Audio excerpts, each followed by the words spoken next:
Franz Kafka became one of the most influential writers in history without ever believing that his work deserved to survive.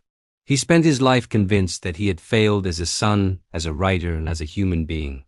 And yet the very tension that made his life feel unbearable is what gave his work its lasting power. Kafka was born in 1883 in Prague, then part of the Austro-Hungarian Empire. He grew up in a German-speaking Jewish family in a city shaped by ethnic tension, bureaucracy, and social rigidity. From an early age, Kafka experienced the world as something vast, impersonal, and quietly hostile. This feeling was not abstract. It was personal. His relationship with his father, Hermann Kafka, was marked by fear, humiliation, and a constant sense of inadequacy. Kafka would later describe this relationship as the defining trauma of his life. His father was loud, physically imposing, and relentlessly practical. Kafka was sensitive, introspective, and fragile. He learned early that authority did not need to justify itself, it simply existed. And resistance only deepened the punishment. This dynamic became the psychological blueprint for Kafka's entire body of work. Kafka studied law, not because he wanted to, but because it was acceptable. After graduating, he worked in insurance, spending his days immersed in paperwork, regulations, and institutional logic. The job paid well and demanded little creativity, which was precisely the problem. Kafka felt trapped between the necessity of survival and the desire to write. He wrote at night, often obsessively, sacrificing sleep and health to protect the only space where he felt honest. His writing was never meant to be comforting. Kafka did not believe that life could be neatly explained or redeemed.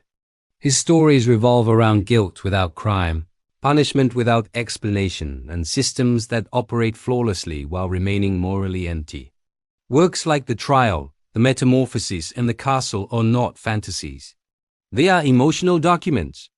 They capture what it feels like to live under rules you did not create, judged by standards you cannot meet, and condemned without ever understanding why. Kafka's personal life mirrored these themes. He struggled with intimacy, becoming engaged multiple times but never marrying. Each relationship triggered intense guilt. He feared that closeness would destroy his ability to write, yet solitude left him isolated and anxious. Writing was both his refuge and his accusation. It justified his withdrawal from life while constantly reminding him of what he was sacrificing. Illness intensified this conflict. Kafka was diagnosed with tuberculosis in 1917. As his health declined, so did his belief that he had the right to exist. He became increasingly convinced that his work was incomplete, inadequate, and unworthy. Near the end of his life, he asked his closest friend Max Brod to burn all his unpublished manuscripts. This request reveals the final paradox of Kafka's life.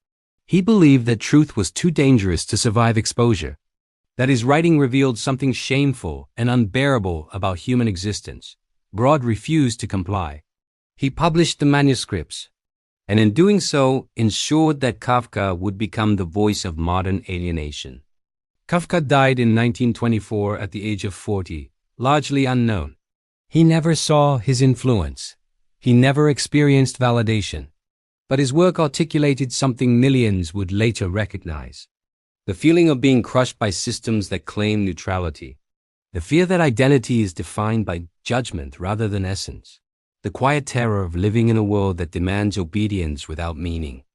Kafka did not write solutions, he wrote symptoms. And that is why his work continues to feel disturbingly accurate.